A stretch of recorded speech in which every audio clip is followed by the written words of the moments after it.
Hello, dear viewers, and welcome back to our channel where we dive deep into the lives of the British royals, bringing you the moments they carefully share, and often, the struggles they never wanted the world to see. Today's story is one of quiet resilience, human fragility, and the sobering reminder that even the brightest crowns sometimes hide shadows underneath. We're talking, of course, about Catherine, the Princess of Wales, and how life has truly looked behind palace doors in the aftermath of her cancer treatment. Before we get started, if you value these honest explorations into royal life, please give this video a like. Subscribe to the channel if you haven't already, and tap that little bell so you're always the first to know when we peel back the velvet curtain. Your support is what keeps these stories coming. It's been nearly half a year since Catherine shocked the world with her revelation. The poised, endlessly gracious Princess of Wales, a future queen consort, was quietly battling cancer. Her video message at the time was delicate but deeply impactful, delivered with her usual composed calm, even as her eyes betrayed a flicker of vulnerability that millions instantly recognized. When she spoke of undergoing preventative chemotherapy, the world breathed a collective gasp, then, cautiously, hoped. Surely with early intervention, the care of Britain's finest physicians, and the unwavering support of her family, she would soon emerge from this ordeal with little more than scars that time and duty would gently conceal. But insiders say that's a beautiful illusion. The truth, as it turns out, is far more complex. Behind palace walls, away from the photographers snapping hopeful shots of Catherine smiling at Wimbledon or waving gently to charity supporters, life is still tough. In many ways, tougher than during the raw months of active treatment. According to multiple sources close to the family, the period after chemotherapy, often glamorized as recovery, has proven to be its own kind of marathon. One friend confided that it's almost more challenging because it's so misunderstood.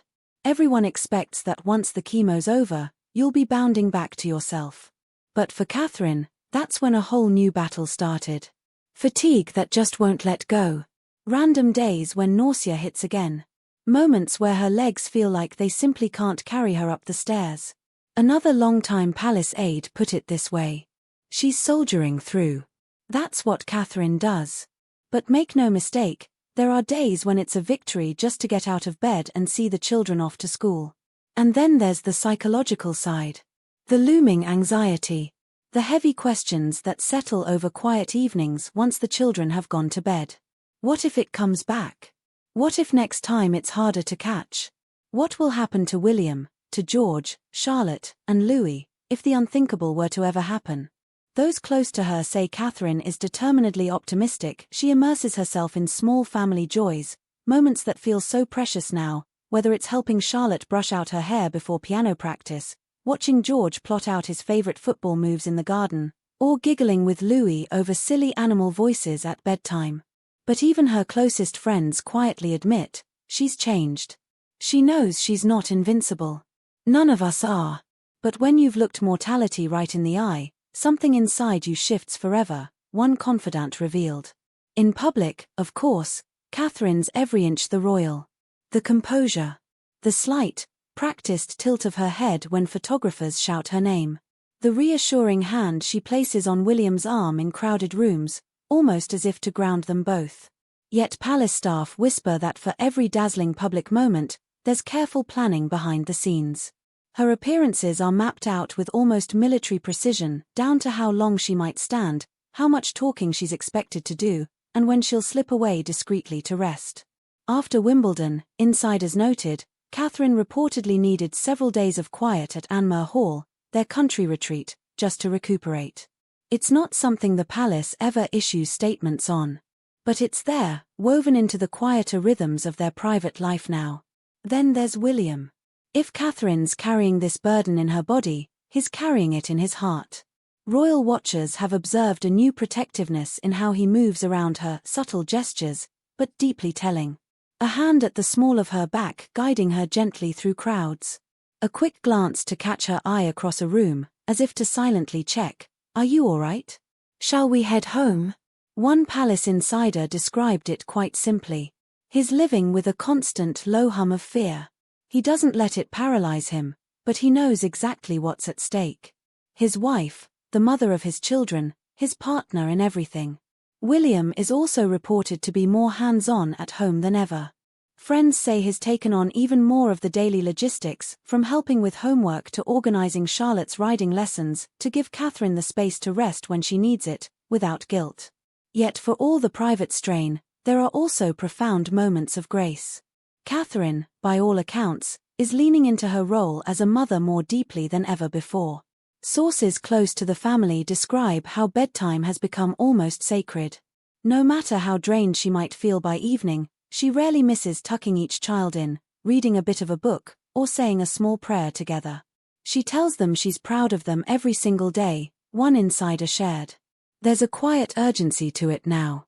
Not panic, just an understanding that every day matters. Meanwhile, the public fascination continues unabated. Each rare appearance is dissected in microscopic detail. Was she thinner? Did she look tired? Was William's hand on hers more possessive than usual? Did she pause on the palace steps just a heartbeat longer than expected? It's a level of scrutiny that most couldn't begin to imagine enduring. And it sometimes draws a protective frustration from those who care about her most. A senior royal staffer was overheard saying recently, "People forget she's still going through it. This isn't over because she made a few brave public appearances. If anything, she needs more compassion now than ever." Still, Catherine herself seems to understand the complicated dance. That her visibility reassures the public, strengthens the monarchy, and sets an example for her children. So she steps out in carefully chosen colors, with luminous jewels, and that signature serene smile. But friends say when she returns home, the shoes come off, her posture relaxes, and she'll curl up with a cup of chamomile tea, letting the weight of the world slide off her shoulders for just a little while. So what does all this mean for the future? Royal commentators are already speculating. Some argue that these past months have given Catherine a new depth, that she will be an even more empathetic queen one day, forged by private battles most will never fully grasp. Others simply note how it humanizes the monarchy, reminding us that behind the glittering state banquets and ancient rituals are people who bleed, fear, hope, and cling to small joys, just like anyone else. In the end, Catherine's journey after cancer treatment isn't a tidy tale of quick triumph. It's a real, raw, ongoing story of resilience that's quiet rather than loud, of grace that sometimes simply means making it through another day. So now we'd love to hear from you. Does knowing more about what Catherine is privately navigating change how you see her? Do you believe the media and public should back off, or is this simply the price of the crown? Let us know in the comments below. We truly value your thoughts and discussions. And if this deeper look into Catherine's quiet struggle resonated with you, please give this video a like, it helps more than you know. Subscribe to stay with us for more heartfelt royal stories that go beyond the headlines. Thank you for watching, dear friends. We'll see you in the next video.